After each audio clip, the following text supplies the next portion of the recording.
మన వేద రాజు ఎంతో అద్భుతంగా పాత్రని డైరెక్టర్ గారు చెప్పారు. ఆవిడ గురించి ఎప్పుడు అవుతానుండేది సెట్లో, అసలు కూర్చొని ఎరగను, లేకపోతే అలసిపోయి అట్లా కురుకు తీయడం కానీ ఎరగను నేను.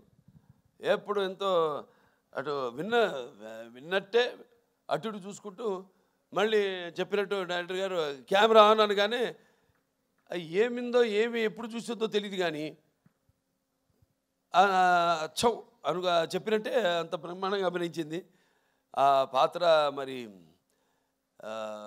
ఫస్ట్ హాఫ్లో అద్భుతంగా అసలు ఆ డైలాగ్స్ ఏదైతే బండి డ్రైవర్గా సెలెక్ట్ చేయడానికి నన్ను బండి తోలమంటుందో, బండి వెనక్కి రివర్స్ తోలుతుంది, దాన్ని బండిని ఆపగానే ఎందుకు నేను ఆపనలేదు కదా, ఎందుకు ఆపామంటే వెనకాల పూల కుండీలు ఉన్నాయమ్మా, దిగి వెళ్ళి చూస్తే అప్పుడు అంటాను వాటిలో కూడా పూల చెట్లకు కూడా ప్రాణం ఉంటుంది కదమ్మా అనగానే ఒకసారి ఆ పక్కన ఎవరైనా మగరాన్న ఆయన వెంటనే ఎంత అంటే ఎంతమంది వచ్చాడు ఇక్కడికి అనేది ఎంతో అద్భుతంగా ప్రతిదీ ఎంతో బాగా నటించేది పాప. మంచి భవిష్యత్తు ఉంది. ఫస్ట్ స్టడీ వెల్, ముందు पढ़ना भी, उसके साथ बाद में धीरे धीरे యాక్టింగ్ करना.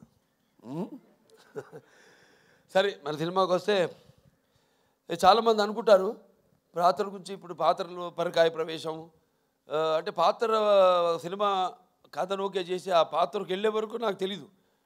అంటే నేను నా వాచకం, నా ఆంగికం కానీ నా ఆహార్యం కానీ ఎలా ఉంటుందో నాకు ఐడియా లేదు, ఉండదు. ప్రతి పాత్రకు ఒకటే చేస్తాను నేను. కాకపోతే ఒక్కసారి ఆ పాత్రలోకి వెళ్ళినప్పుడు ఆ పాత్ర నన్ను ఆ పరకాయ ప్రవేశం చేసినప్పుడు